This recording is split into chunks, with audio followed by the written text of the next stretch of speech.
ते कृपा करे जग सारो, जह ते कृपा थिए तुझी साई,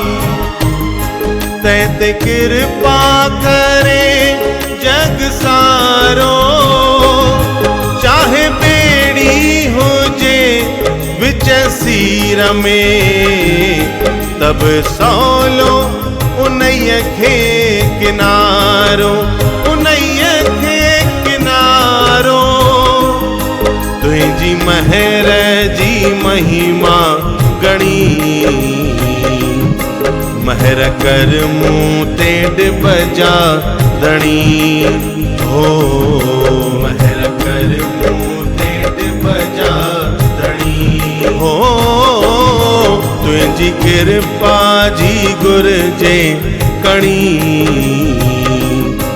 महर कर मूं ते डिबजा धणी हो, महर कर मूं ते डिबजा धणी।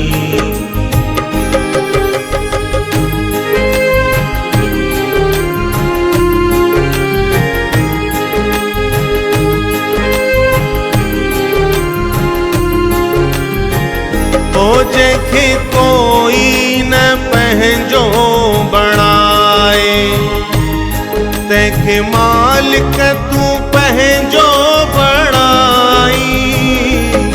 जंहिंखे कोई न पंहिंजो बणाए, तंहिंखे मालिक तूं पंहिंजो बणाई। तूं न माणनि संदो माण दाता, जो शरण आयो तंहिंखे बचाई, तंहिंखे बचाई। इहा ॻाल्हि सची मूं घणी,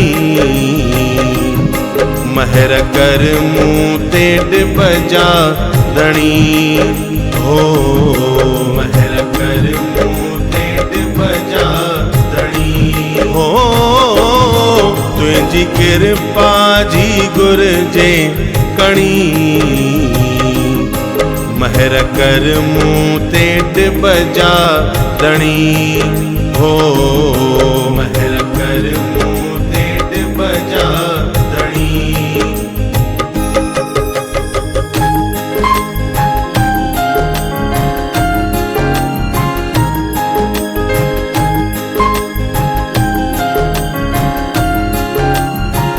हो तरस पवंदो तोखे मुंहिंजा प्यारा, मूं वरती ओट मालिक आ तुझी।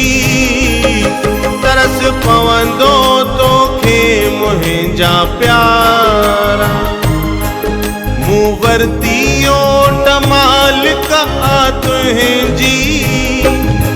आयो हे मन आ तुझे शरण में, लज रखंदे अची पाण मुंहिंजी, अची पाण मुंहिंजी।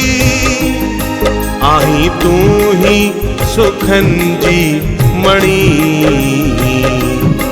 महर कर मूं ते डिबजा धणी हो, महर कर मूं ते डिबजा धणी हो।